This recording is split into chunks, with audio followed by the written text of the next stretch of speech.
ஆன்மீக நண்பர்கள் வணக்கம். இப்போ நம்ம இந்த வீடியோ பார்த்தோம் இல்லையா, கணவன் மனைவி வசியம் தாந்திரிக முறையில் பண்ணோம் இல்லையா, அந்த மெழுகுல வச்சு. இது வந்து ஒரு ஒரு உண்மை சம்பவம் நிறைய பண்ணி கொடுத்துருக்கேன். அதில் ஒன்று அவ்வளோ ஃபாஸ்ட்டாக நடந்தது.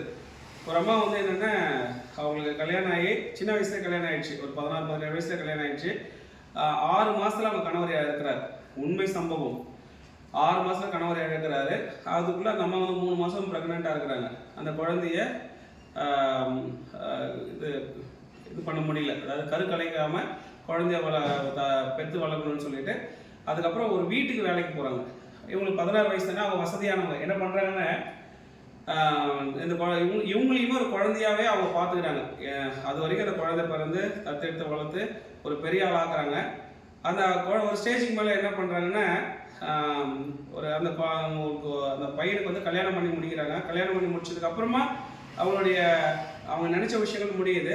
அதாவது நினச்ச விஷயங்கள் என்ன அப்படின்னா, குழந்தைய நல்லா படிக்க வச்சு ஒரு நல்ல கல்யாணம் பண்ணி கொடுத்த உடனே அந்த வீட்டில் வேலை செஞ்சாங்களா வந்துடுறாங்க. அது வரைக்கும் இவங்க எந்த தவறுகளும் பண்ணல.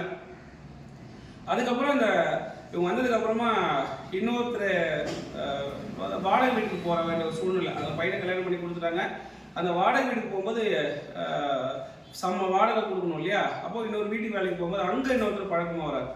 ஸோ பழக்கமாகி என்ன ஆகுது அப்படின்னு பார்த்தீங்கன்னா, இவங்களுக்குள்ள ஒரு அந்யோன்யம் ஏற்படக்கூடியது. அவர் வந்து நம்ம கன்வின்ஸ் பண்ணி பண்ணுறாரு. ஸோ அதுக்கப்புறமா பார்த்தீங்கன்னாக்கா 2 பேரும் பிரிஞ்சுறாங்க.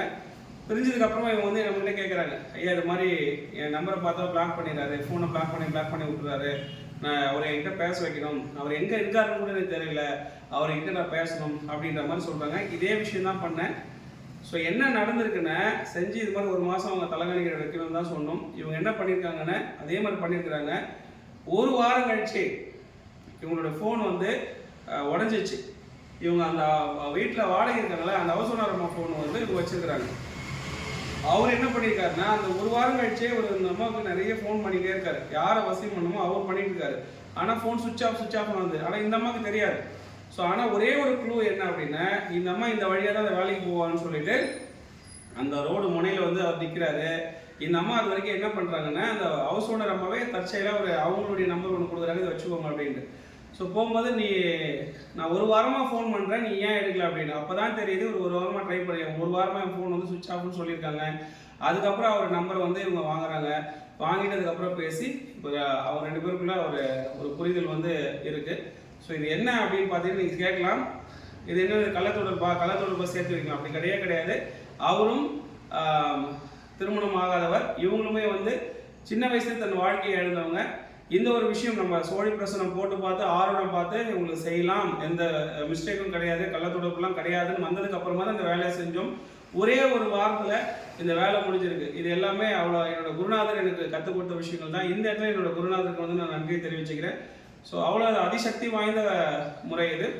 உங்களுக்கு தேவைப்பட்டாலும் நீங்கள் வந்து செஞ்சுக்கலாம். ஆனால் உண்மையான விஷயத்துக்கு மட்டும் வாங்க, தவறான விஷயத்துக்கும் வராதீங்க. நன்றி.